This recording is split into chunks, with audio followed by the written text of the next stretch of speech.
நம்ம டாக்ஸ் தாய் யூபில சாதாரணமான ஜூஸ் விக்கிற ஒரு பர்சனுக்கு 7.79 crores டாக்ஸ் பே பண்ணணும்னு நோட்டீஸ் அனுப்பிச்சிருக்காங்க. அண்ட் முக்கியமான விஷயம் என்னன்னு பாத்தீங்கன்னா, இந்த காசை இந்த டாக்ஸ் அமௌண்ட்டை மார்ச் 28 குள்ள பே பண்ணலன்னா உங்க மேல சிவியர் ஆக்ஷன் எடுப்பாங்கன்ற மாதிரி சொல்லியிருக்காங்க. ஸோ இதை கேட்டு அவர் வந்து ரொம்ப டிப்ரெஷன் ஆகி ரொம்ப ஆங்ஸைட்டியா ஃபீல் பண்ணி, நான் ஒரு நாளைக்கே 400 ரூபாய் தான் சம்பாதிக்கிறேன், நான் எப்படி இவ்வளோ டாக்ஸ் பே பண்றேன்னு சொல்லி குழம்பி போய் உட்காந்துருக்காரு. ஆனா ஆக்சுவலா என்ன நடந்திருக்குன்னு பாத்தீங்கன்னா, யாரோ இவரோட பேன் கார்டை மிஸ்யூஸ் பண்ணிருக்காங்க. குறிப்பா ஃபைனான்சியல் டிரான்சாக்ஷனுக்காக இந்த பேன் கார்டை மிஸ்யூஸ் பண்ணியிருக்காங்க. ஸோ அதனால தான் 7.79 crores கட்டணும்னு சொல்லிட்டு இவருக்கு நோட்டீஸ் அனுப்பிச்சிருக்காங்க.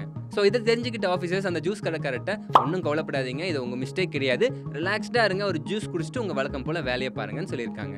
ஸோ இந்த மாதிரி இஷ்யூஸ் எல்லாம் அவாய்ட் பண்ணுறதுக்காக தான் கவர்மெண்ட்லேருந்து என்ன சொல்கிறாங்கன்னு பார்த்தீங்கன்னா, உங்களோட personal details like Aadhaar card ஆகட்டும், பேன் கார்டு ஆகட்டும், பாஸ்போர்ட், இந்த டீட்டெயில்ஸ் எதுவுமே அன்னோன் பர்சன் கிட்ட கொடுத்துடாதீங்க. அவங்க ஃபோன் பண்ணி கேட்ட உடனே வந்து கொடுத்துடாதீங்க.